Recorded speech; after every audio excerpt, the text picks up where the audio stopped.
Good evening, everyone. This is 5 o'clock and we're just going to let people come in because we've got quite a number going to be attending. So we're just going to let them all come in for a few minutes and see where we are before we start.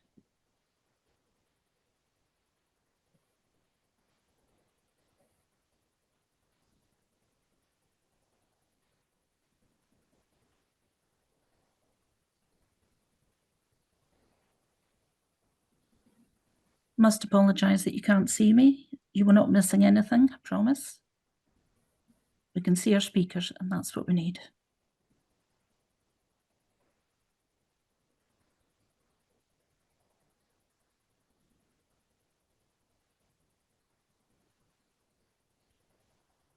I'll just give them another 2 minutes, folks. We're expecting quite a few people.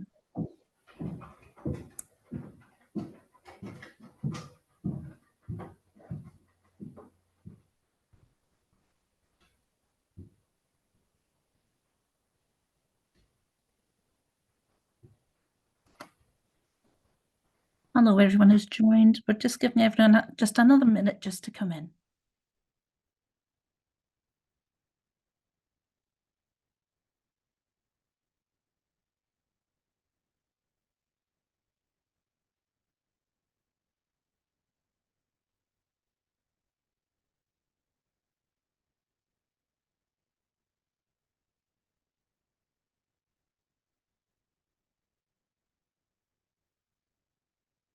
Excellent.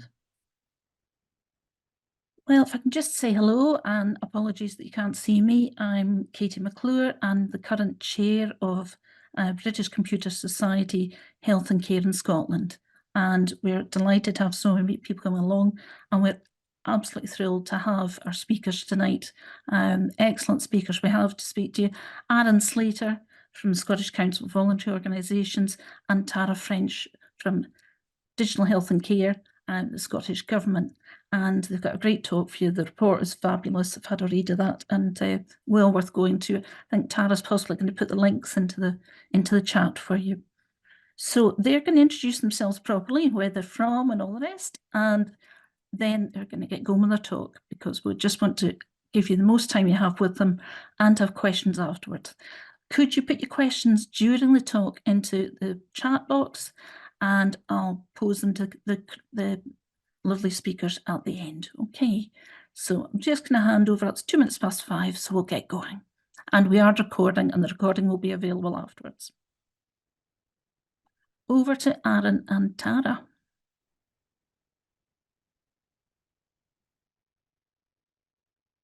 Hi, folks. I'm Aaron Slater. I'm Digital Inclusion Manager at the Scottish Council for Voluntary Organisations.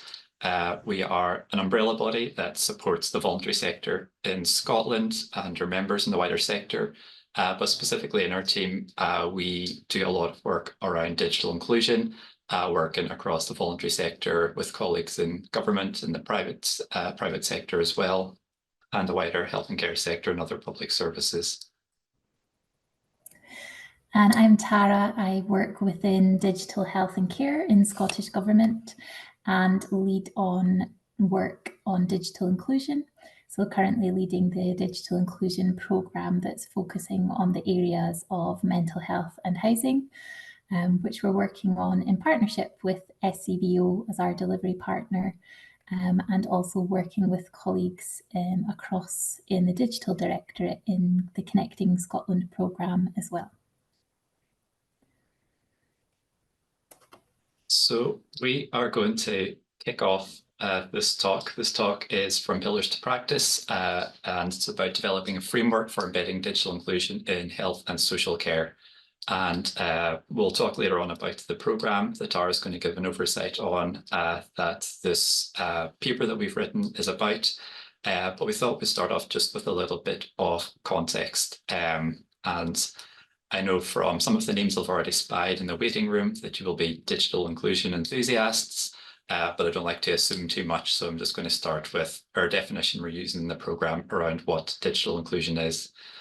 As someone whose job title is Digital Inclusion Manager, it's one of my most feared questions when someone asks me, what is digital inclusion?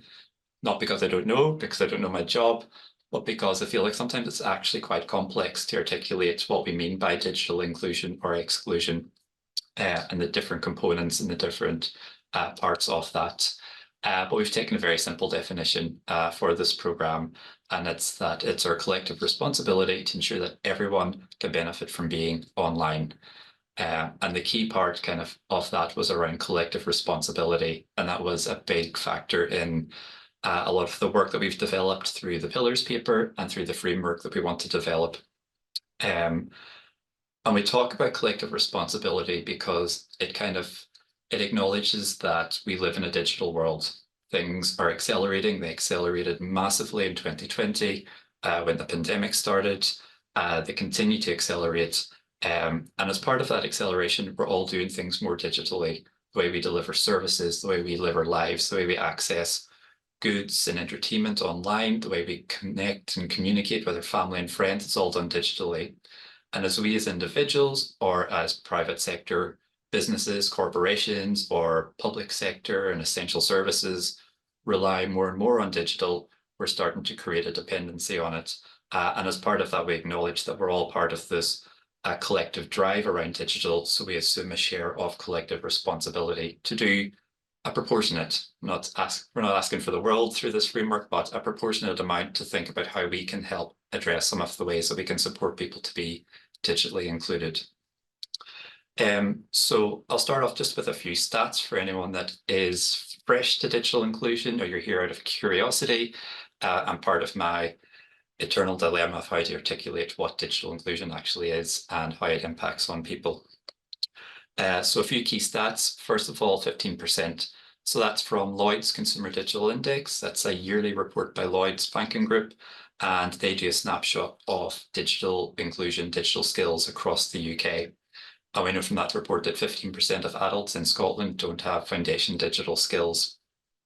So foundation digital skills are some of those building blocks that many of us might take for granted in terms of our own digital confidence and skill set. So things like being able to turn on a computer, interact with navigation, use accessibility settings, or connected to the internet.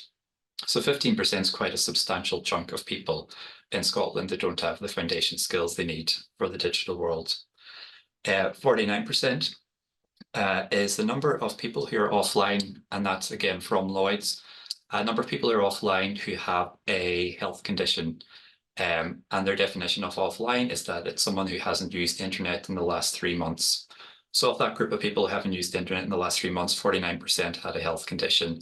And we can compare that to 23% of people having a health condition who are online. So we see a big discrepancy there, and that people with health conditions more likely, more overrepresented in that offline group.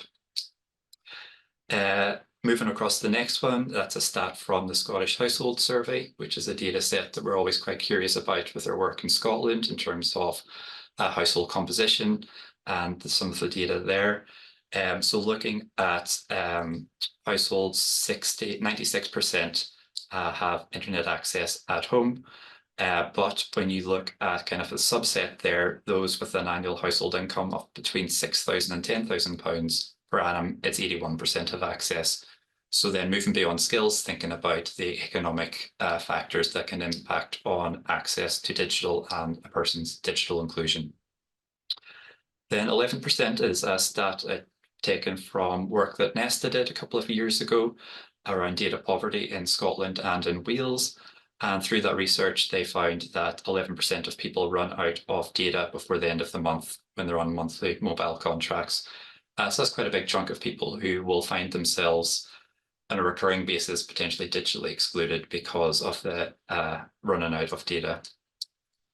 And then finally, 19%, that comes from Ofcom and the Adults Media Use and Attitudes Report in 2023. And that's the number of people in Scotland who use a smartphone to go online. And it's noted that the choice to use is not always the choice to use a smartphone. It's sometimes, and a lot of the time, out of necessity. So that's an interesting stat for us to think about in terms of how we're delivering digital services as well, and what sorts of people are using. So that's just a little bit of context with suppose, a big bit of a Scottish slant on some of the data that we have and that we reference a lot in our work that we're doing here. So I just wanted to come in with a bit of the health and care connections to think about the importance of digital inclusion across digital access to health and social care services in Scotland. And there are three key areas in our digital health and care strategy, which we refreshed a few years ago now, that are really pertinent to ensuring that services are designed to be digitally inclusive and accessible to people. Firstly, when we're thinking about digital access and how people have and are enabled to be able to get online and access services that can support them in their health and care. But also alongside that, thinking about digital choice and how we really support people to make an informed choice about engaging digitally or engaging face-to-face. And also how we build consistency for people's experiences of being offered choice across different health and care services, across our different areas of Scotland as well. Not just thinking about how people can access those digital services, but also how we're supporting our workforce and people who are involved in supporting people's health and care to make sure that they have the skills and the confidence and that they're supported in their digital leadership as well throughout their regardless of which sector people are working in and at which different services across health and social care, but to really ensure that people are given the tools and support to be able to offer digital and support others to be able to access services online as well. And that's something that has really informed and shaped the approach that we've taken within the Pillars paper.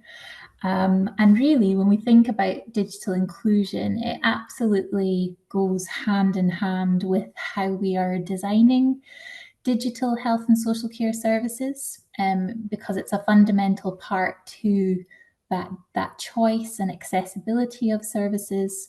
And once people are online, how easy those services are to navigate.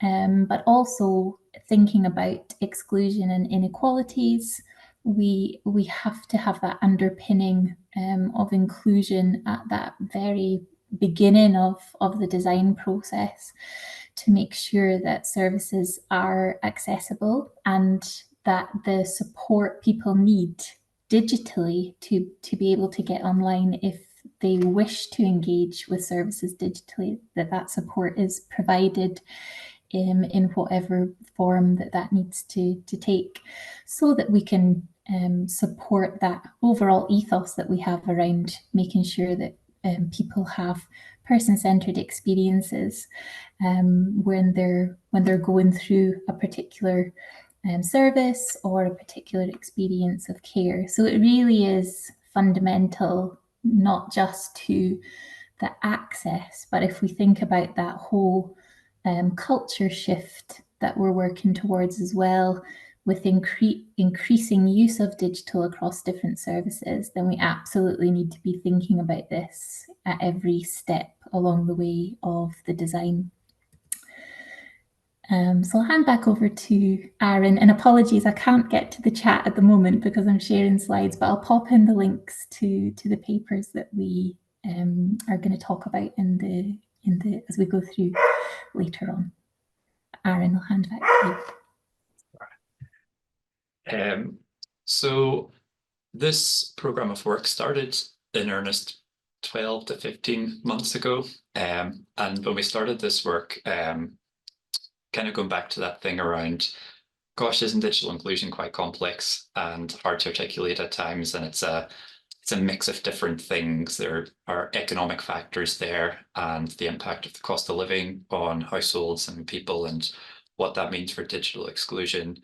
There's stuff around the acceleration of how we use digital technology and the need for lifelong learning to be able to keep pace with that. And then there's the way the digital spaces are designed and how we access them, and all these things kind of swirling around together. And as part of this program of work, what we wanted to do was just to start to unpick some of that and think about how do we make this make sense in a health and care context, and what's relevant for health and social care practitioners. And how do we, I suppose, get to a point where we can really develop a framework for embedding digital inclusion across health and social care services. So we put together a paper, the Pillars to Practice paper, and really that was the first of what will be a series of papers. And that was largely informed by some desk research and some early engagement we had with the health and care sector here in Scotland as part of this digital inclusion program of work that we're undertaking. And from that, we came up with this framework, which we've articulated through the paper, which we'll share the link for. And I suppose for us, the starting point was what are the current models of digital inclusion, and how do we currently articulate that, and what does that look like at the moment? And a lot of models for digital inclusion will be three-pronged. They'll have skills/confidence, they'll have devices, and they'll have connectivity. And sometimes you'll get motivation kind of in there with skills and confidence. But when we started to unpick it, we thought, well, actually, it feels like there's probably 5 distinct pillars or aspects of digital inclusion. And very consciously decided to put motivation as a separate and standalone pillar. And largely because motivation talks to personal interest, yes, and that's very important, but also the flip side of motivation being around trust, and in the context of health and social care and the sensitive nature of personal information and how that's used on digital, that felt like a very important standalone pillar. So we've got that, we've got our devices, our connectivity, our skills and confidence, and then we brought in this inclusive design pillar as well, which we'll elaborate more on as we go through this talk. But the design part was really thinking about that collective responsibility and thinking about how quite often we articulate digital inclusion as a personal responsibility or a personal journey. These are the things that an individual person must do to be able to get online and engage with the digital world. But as we said, we felt like there was more and more drive for digital, and that continues. And actually the responsibility shouldn't solely sit with individuals, because a lot of organizations and services benefit from digital delivery and benefit from digital ways of working. So how do we include that as kind of a key pillar of this work? And I'll quite often refer to this, and we've done so in SCVO's roadmap for digital inclusion, using an analogy to kind of explain why the design pillar really sits there. And it's an analogy likening this to driving a car. And other modes of transport are available, but the car just fit really nicely with this analogy. So first of all, I need to be motivated to drive a car in the first place. I need a car itself, so that's the device. The car or the device needs connectivity or an energy source. So charging your car with electricity. I need the skills and confidence to drive the car. So I need a driver's license and have the skills to be able to drive. But then all of that is really in vain if I get to a point where there's no road network to drive my car around. So thinking about what does that look like in online spaces, what does that user journey look like in online spaces, and how do we design that better and make it more useful for people? So that was kind of this the genesis of the pillars framework. And then if we just shimmy on to the next slide, we, as part of that, also realized that there was not competing interests, but different perspectives, I think is probably the best way to put it, in terms of what does that responsibility or what do these requirements look like through different lenses. So we're really keen to articulate that through an individual lens. So as a person that's potentially digitally excluded, what do I need? What are my requirements in all of this? And then thinking about the wider context within which we're working here with this work as part of the workforce. So a frontline practitioner in a health or social care organization or service, what do I need to be able to play my part? And that'll be partly looking across at the individual's needs and being able to respond to that and providing person-centered care, but also looking up the way at the organization So what do I need from my organization that I'm working in? What do they need to do to enable me, to enable someone to become digitally included? And from the organization perspective, thinking what do we need to do to support our workforce to do digital inclusion really well, to be able to meaningfully embed it in the work that we do?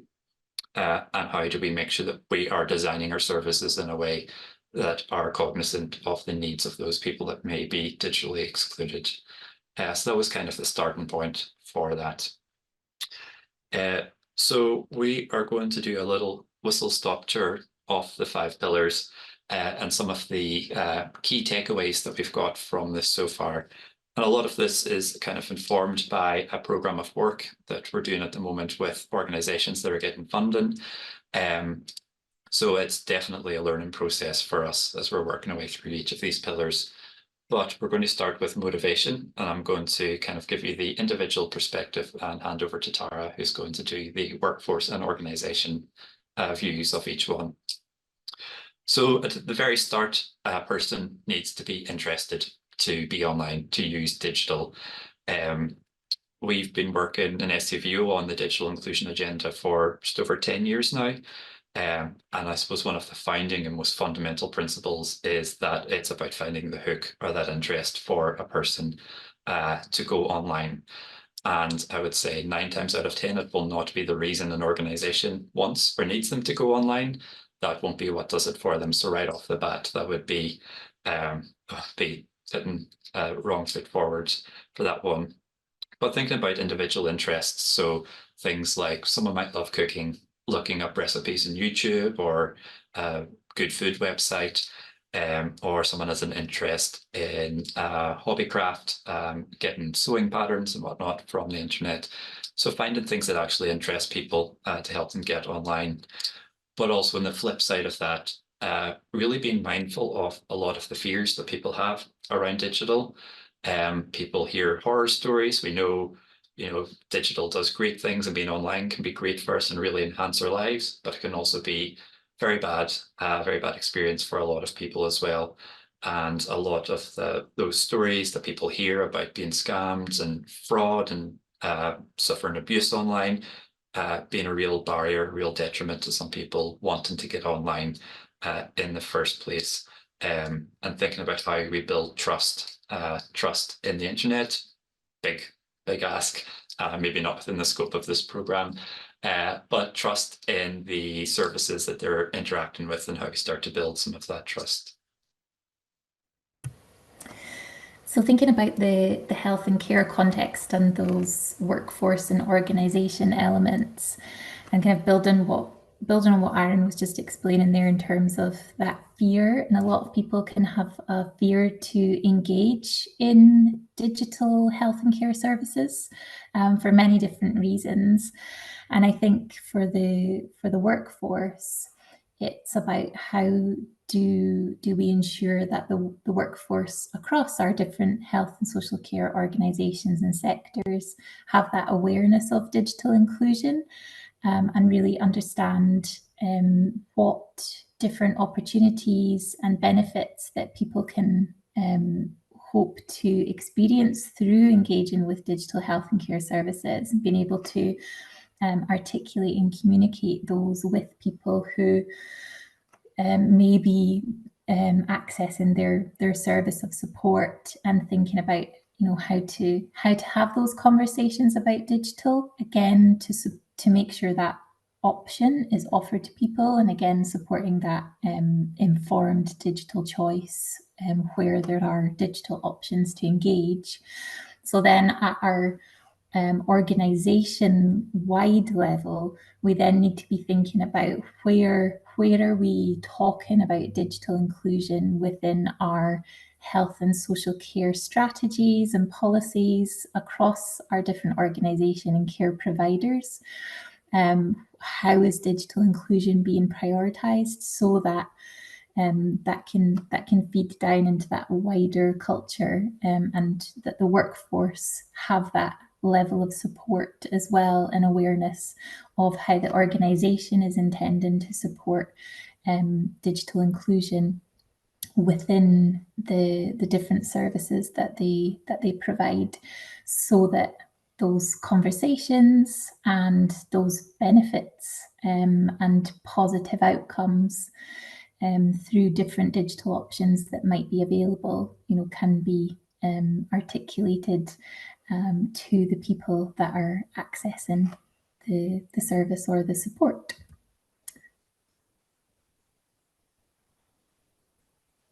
And then looking at the device, so as someone that's digitally excluded, need a device in a place that feels safe and suitable for my needs to do the things that I want to do.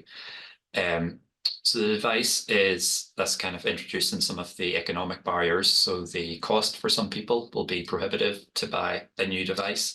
So thinking of other ways that devices can be provided to people. And also thinking about, I suppose, the life cycle of a device as well. So, and that ties into how I'll always talk about digital inclusion isn't a destination, it's a journey. It's something that we can slip in, off, and out of over the course of our lives because of the economic burden of being digitally included and also the kind of lifelong learning and skills requirement to keep up. So the device is a good example of that, where we know devices have shelf lives, and support for devices will end after so many years. So think about some of those economic barriers. But think about someone that needs to get online, what is it that they need the device for? What do they want to do with it? What's the right device for that person? Whether that's a smartphone, a tablet, or a laptop, or another kind of device. What's their requirements and things featured in that consideration might be around screen size, or how you interact with the device. Is it touch screen? Is it a keyboard and mouse? What are the different ways of people interacting with it? And a big part of that is around accessibility.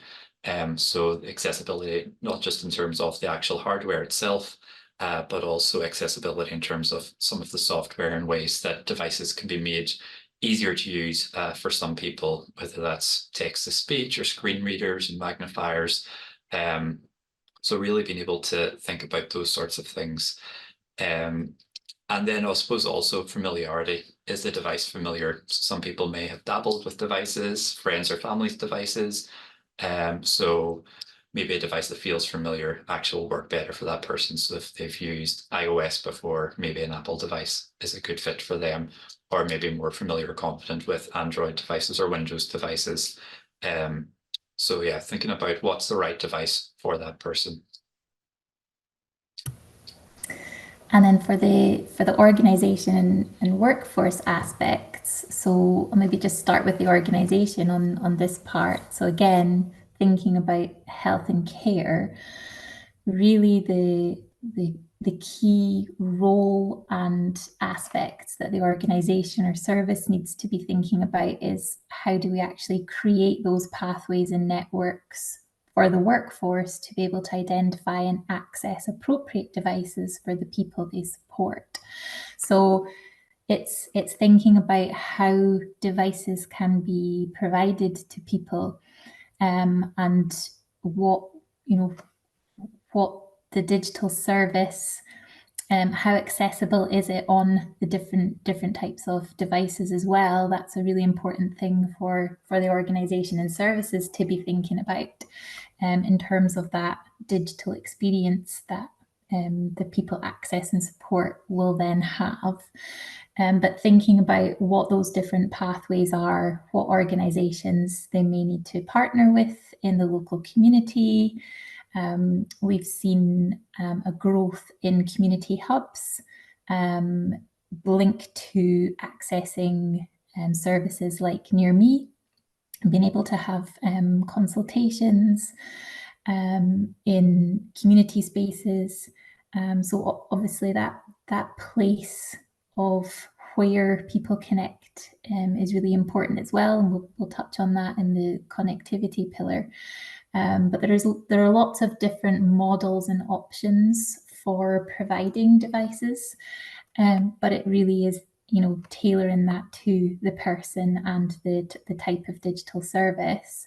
So when thinking about the workforce part of the pillar, it's then working with the person to understand what device would be best for their needs and situation, and then for the workforce to be able to have that network and pathway in place so that they can find a way to ensure that an appropriate device can be provided and that access can be supported when someone doesn't have a device or a way of accessing the service. I'll just move on now to connectivity. So again, thinking about connectivity as that kind of starting off with that cost burden. So the recurring cost of connectivity, the need to pay the provider on a monthly basis. And we know that especially in the current economic climate, it's a really difficult decision for a lot of people to make in terms of being able to sustain their connectivity. And for some, it's just not even a decision. It's just not a reality at all of being able to afford connectivity in the first place. So there's certainly that cost implication. There's also the infrastructure challenge. And I know we've got a spread of people on this call from across the UK. We've definitely got our fair share of challenges around connectivity infrastructure in Scotland. So having that in place in the first place, whether that's broadband fibre or even 4G coverage for some communities will be a real challenge in terms of being digitally included. There's also, I think, that thing around being able to, as someone that is on limited data on a monthly basis and having to ration that as a resource, and that requires a fundamental understanding of data usage of certain platforms, websites, apps, whatever you're using your connectivity for.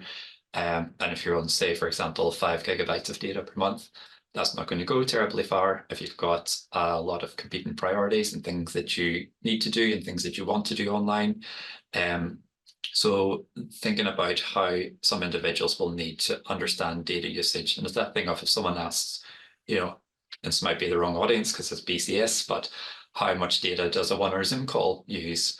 I wouldn't know the answer to that. And the answer is, and will be corrected if I'm wrong, it varies. It varies in a lot of different factors. So being able to understand data usage and manage it can be a very difficult challenge for a lot of people.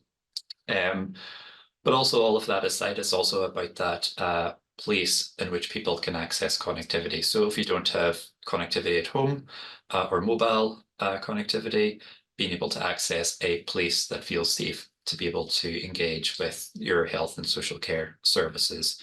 And that could be spaces, as Tara mentioned, hubs. We've seen a lot more hubs across Scotland, which is great. And a lot of those hubs are designed specifically for health and care service delivery digitally as well. So think about where is safe for someone to be able to access those. And then I suppose the final part from an individual perspective is some of the wider things happening across the sector, which might have an impact on an individual's access to connectivity. And that's thinking about the PSTN switch off and the impact that may have. And that's kind of linking connectivity back to the devices around telecare and the 3G switch off, and especially those that have older devices that might not be 4G enabled, because there will be some people that will affect in the longer term. And for the workforce and organisation parts of connectivity, which are very much intertwined, I know when we've been engaging with people through the programme, we've been hearing, of the importance of that connectivity for staff and making sure that there's reliable connectivity in place, across the organisation, and particularly when staff are working and moving to, their job involves moving around different locations to support people in their own homes and in different areas. So making sure that there's reliable connectivity for the workforce, and also so that the workforce are aware of what the different options are or can signpost to different organisations that may then be able to provide connectivity options to the people that they support. So again, building that knowledge and information for what those different options can be, so that that's known across the different services where there are digital options to engage there, and where connectivity may be a challenge for people to being able to access services. And as Aaron mentioned, the organisation having an understanding of that data usage piece as well for the types of digital services that they're offering, to make sure that they're able to signpost or provide that support to people to be able to get connected. We'll go on to the fourth pillar now, which is skills and confidence. So this kind of reference back to one of the stats I used at the beginning, around 15% of adults in Scotland not having foundation digital skills. So we know there is a huge challenge and a piece of work to do here around digital upskilling. But as from an individual perspective, being able to do the things you want to do for yourself, but also knowing where that support actually does exist if and when you run into challenges or problems. And that happens to all of us, even those that are digitally included or feeling digitally confident, knowing what support's available and where to get it. This is also part of lifelong learning. So it's that thing about technology will continue to evolve and move on. And part of being digitally included means keeping pace with those changes and being able to keep up with how services are delivered digitally and what that might look like in another 10, 15, 20 years. I think one of the big challenges at a personal level is that as things advance so much, it's almost moving beyond digital skills as a kind of a tick box exercise and being able to demonstrate core competencies around digital. I will often refer to the Essential Digital Skills Framework as kind of the benchmark for this particular pillar. But actually in 2024, digital skills and confidence is so much more than that. It's thinking about digital literacy. It's thinking about critical understanding of the online experience, not just being able to do specific tasks, but understanding what happens when I do that. What information am I given? What information is being collected by me? How is that being used? What control do I have over that? And what can I do about it if things go wrong or I want to withdraw my consent? And having that really great understanding and a good foundation around online safety as well. As we know, going back to motivation, those fears that people have about being online and kind of the more sinister side of the online experience, knowing how to keep yourself safe around that is really key. And then finally, I think just kind of before digital literacy, it feels like there are other steps and elements as well as part of this. So there's basic literacy as being a prerequisite for digital literacy, but also health literacy as well when we're thinking about how an individual interacts with digital health and social care services. So having all of those components in the mix to be able to do that confidently and safely. And that cuts across thinking about the skills and confidence of the workforce as well. And from engaging with staff throughout the programme, staff have shared where they may not feel confident in their in engaging with digital and engaging with technology, and therefore they can feel almost have this fear when they're then looking to try and support other people to be digitally included.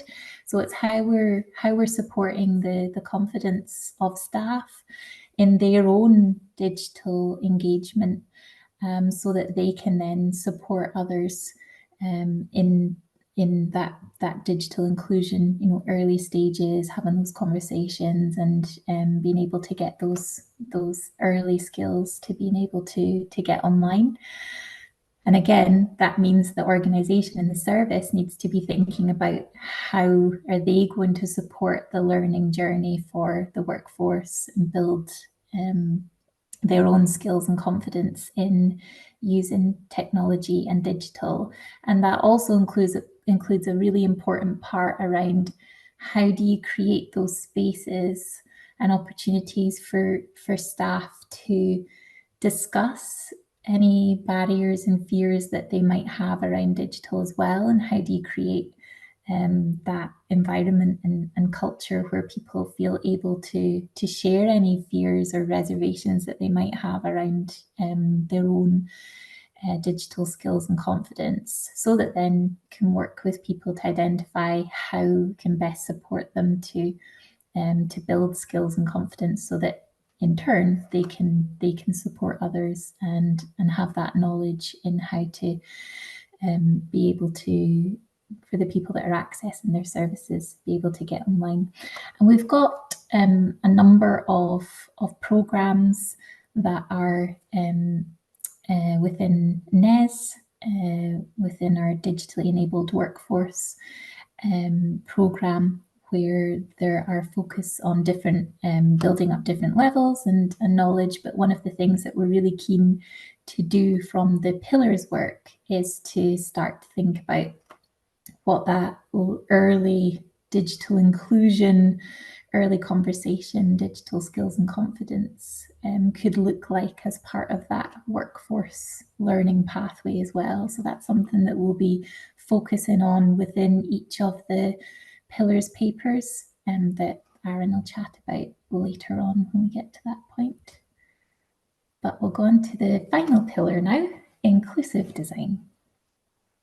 This, as I said earlier, is kind of our newest part of this framework, and a lot of learning, I think, for us, Tara and I, and the program we're involved in as we go through this. But from the individual perspective, it's about having achieved the 4 previous pillars and got to a point of accessing services online.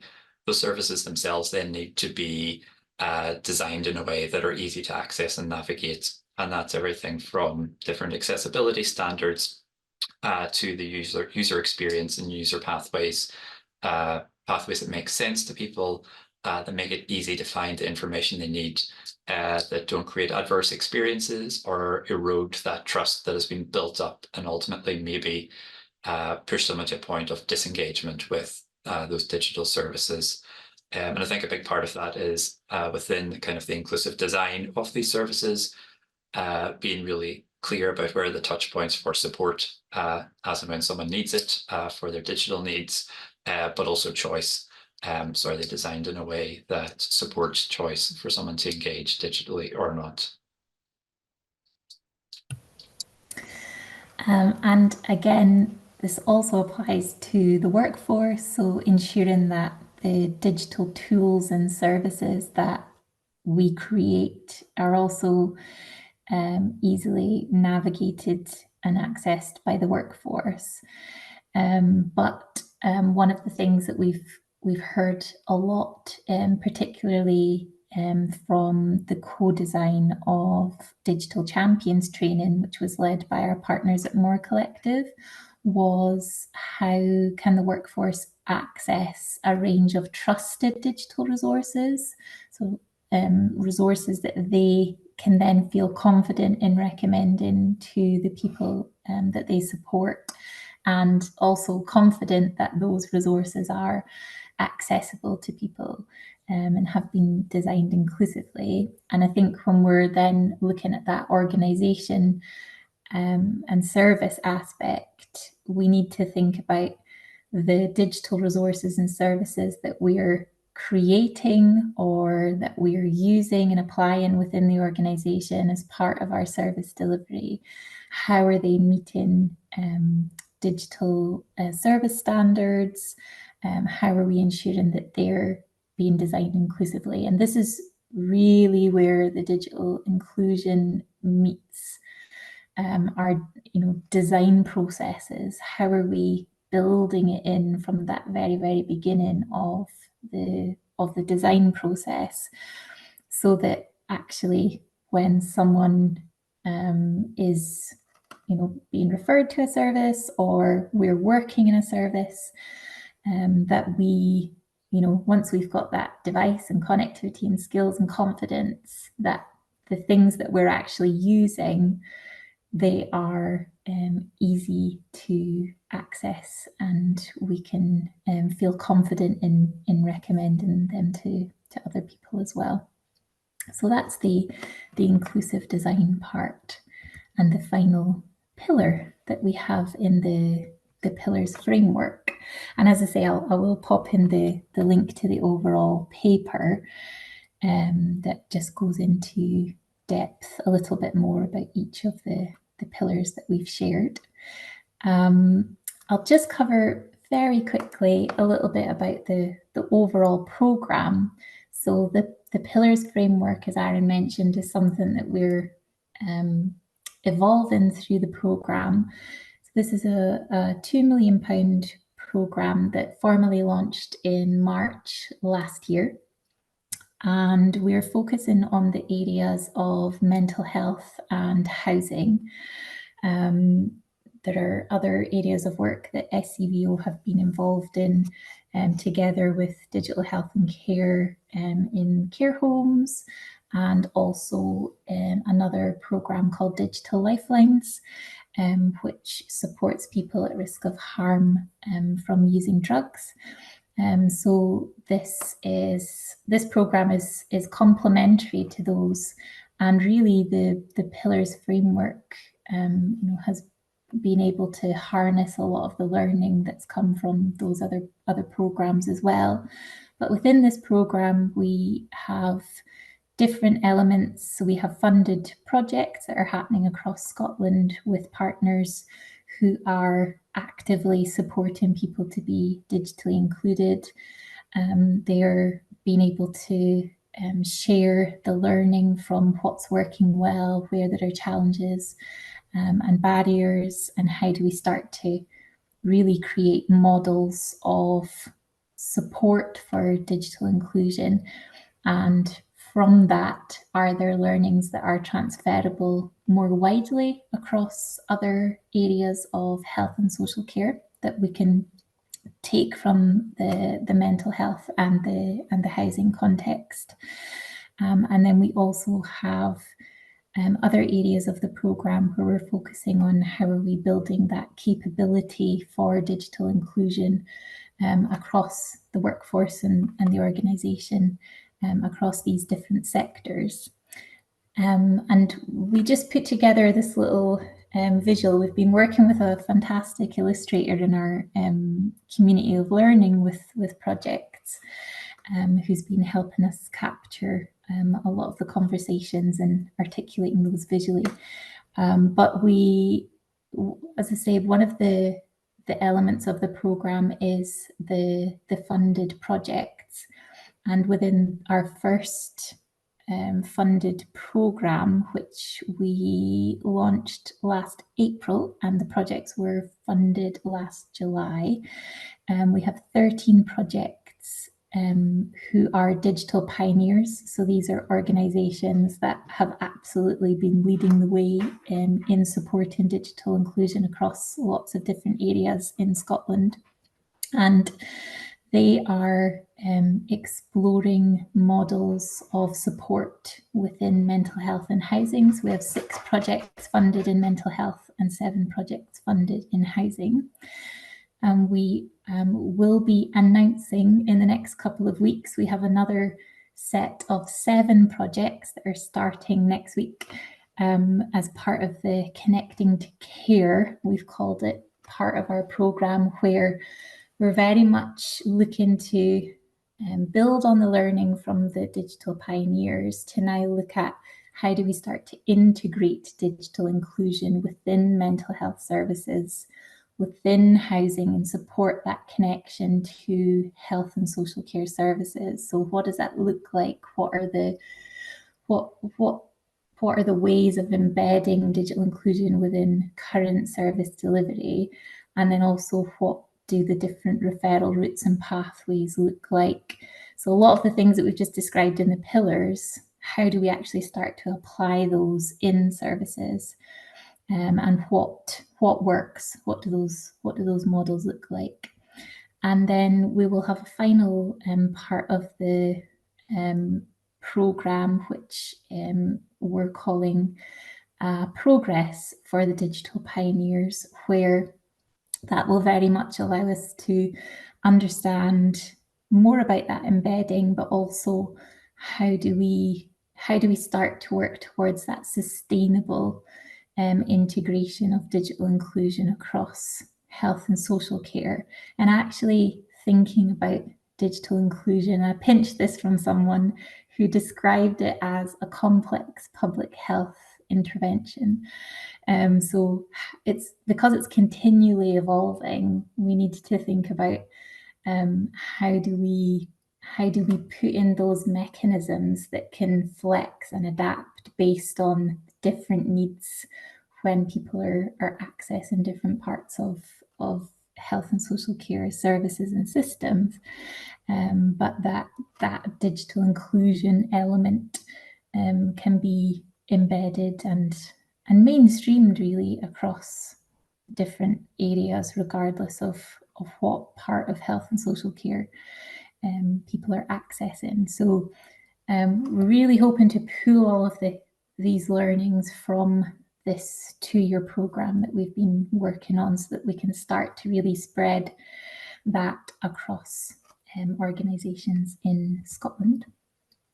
As I mentioned, we also are developing tools and resources to support the workforce and support organisations start to think about digital inclusion within their service, or indeed enhance it and manage to embed it if it's something they've been thinking about already.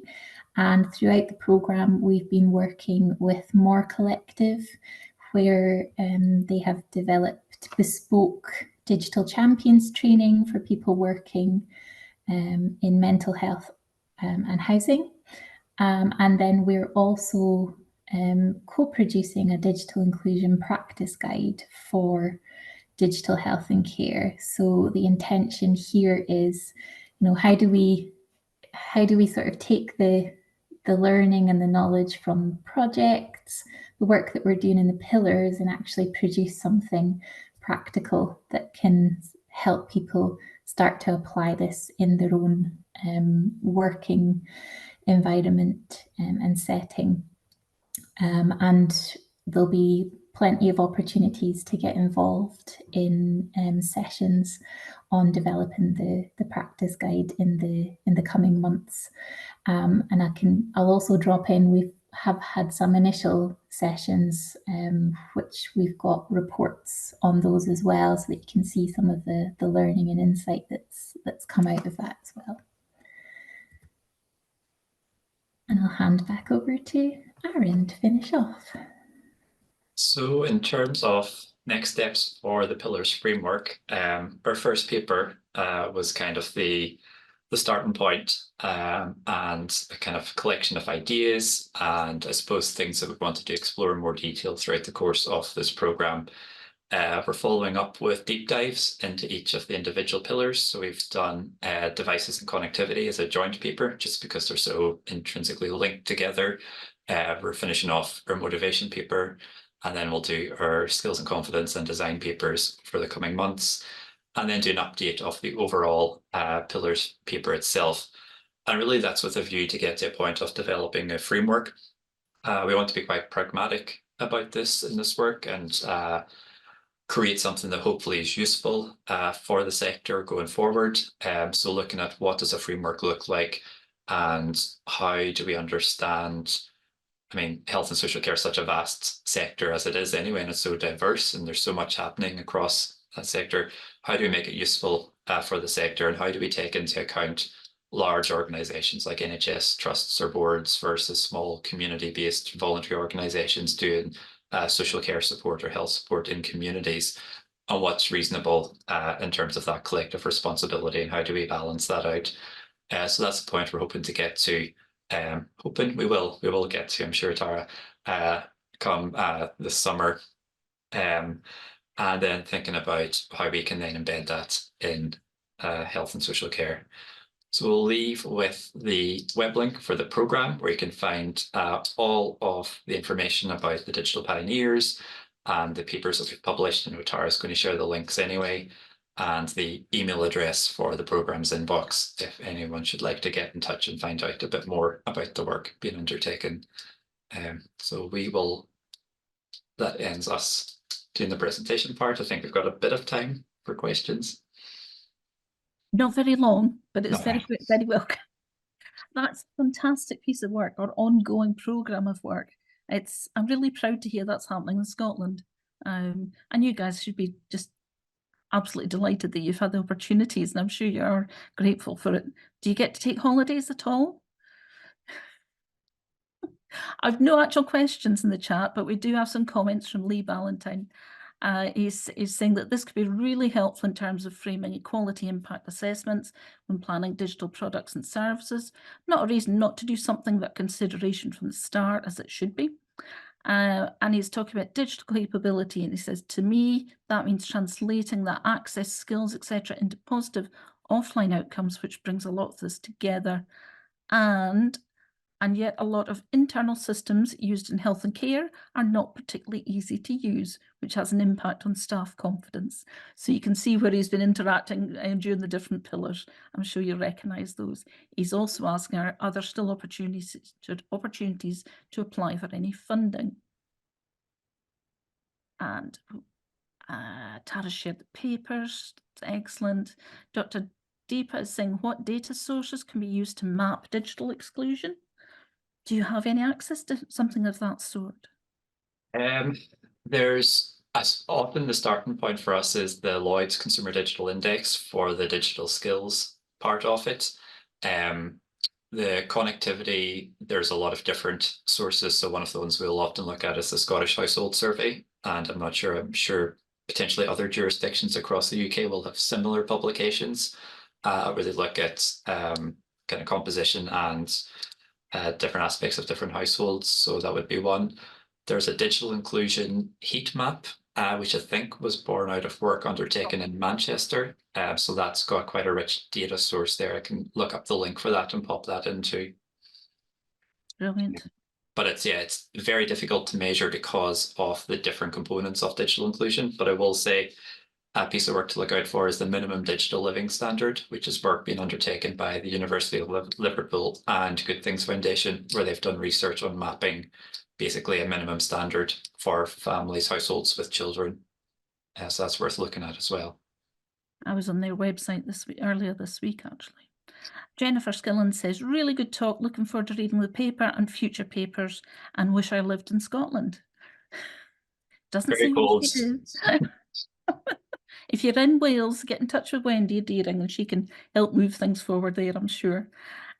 We only have a couple of minutes. I'm just going to promote what we're doing next. So our next session is on the 23rd of April, and that's unlocking data for research that improves health and wellbeing and care.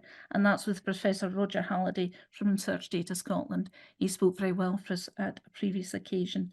And on the 28th of May, we've got a real treat and something different. We've got Gary Watt, who's a colleague of mine at National Services Scotland, and he is in the NHS Counter Fraud Services. So very, very different things.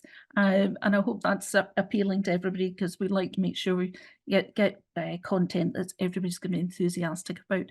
We'd really, really need Tara and Aaron to come back and give us updates, which I'm sure they'd be happy to do, because you've got a wonderful audience that comes on, and I'm sure when everyone goes home and tells everybody what you've done tonight, they'll be saying, oh, let me know the next time that's on. But you can find our webinars on, just Google for BCS Health and Care Scotland events, and that will pop up and you can come and get in touch with us again. And so it leaves to me just to say thank you so much, both of you, and please do come back and talk to us again.